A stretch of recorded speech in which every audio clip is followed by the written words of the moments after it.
Regardez, wesh les gars. Regardez cette vidéo là. Vous voyez ceux qui sont derrière moi. Eux sont venus dénigrer le chété international sur leur plateau. Ils n'ont pas d'informations. Genre les informations là, ce qu'on leur dit pas là. C'est ça, eux viennent d'ici leur plateau télé. On va écouter après là, on va parler sur. Voilà. Que ça tape le stade, que ça tape auto, excuse-moi dans notre jargon, ça va rester dans les annales. Tout le monde va le... Alors, tu se connais avec la rivalité qu'il y a.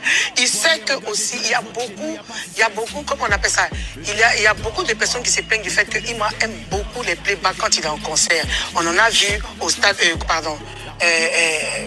au parc des expositions, on parlait de la culture. Je crois qu'il veut mettre la différence. Parce que faire le stade, t'as pas revenu faire la même chose que d'habitude. Il faille qu'il monte de nouvelles choses. Donc, il doit d'abord chanter en live, ce qu'il n'a pas trop l'habitude de faire. Je crois qu'il veut bosser dessus. Vu qu'on, la plupart du temps... Vous avez écouté la vidéo. Maintenant, il y a une question à poser à la mec qui est derrière moi.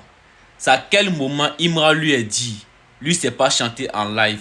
C'est à quel moment Imra lui a dit, il doit se préparer avant de venir chanter au stade. Maintenant, vous que vous savez chanter en live là, maintenant votre carrière là c'est où? Vous êtes devenu animateur de télé, parler mal des gens, ce qu'on vous demande pas. Vous que vous savez chanter en live là, maintenant il est où votre carrière musicale? Parce qu'on vous connaît en tant qu'un artiste. Maintenant c'est où? Moi-même là je me rappelais pas un son de Karine Astin. Voilà, Mounoukou qu'on peut parler un peu. Ozone là, moi-même je ne connaissais pas que c'était un artiste avant. C'est quand les gens ont commencé à dire, lui là c'est un rappeur, c'est quoi. C'est les gens comme ça qui n'ont rien fait dans leur carrière et ils viennent parler sur la carrière de quelqu'un d'autre. Vous voyez comment ça fait mal? Dites-nous vraiment, dans votre carrière musicale là, c'est quel trophée vous avez rapporté? C'est quoi vous avez envoyé dans votre carrière qui a changé la musique ivoirienne? C'est quoi vous avez envoyé? C'est pas pour dénigrer les gens qui sont là. Laissez le chété tranquille. S'il veut là, il n'ira pas en 2026. S'il veut, il n'ira pas en 2027. Nous, les une fois là, on a eu jusqu'en Las Caras. Le gars dit n'est pas prêt. Son album Nouveau Boss, il est tellement concentré dessus. Parce que ce qu'il envoie dans l'album, ça va surprendre tout le monde.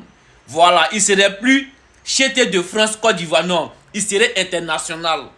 États-Unis, Canada. Ça dit, tout ce que vous pensez, il serait comme cela. Tout le monde va parler de lui dans l'album qui va sortir. Voilà, ça a commencé un peu. Prenons exemple sur Number One, prenons exemple sur ça. On dit, il n'y a pas papa ici. Personne n'est papa ici. Il n'y a pas maman ici. Voilà.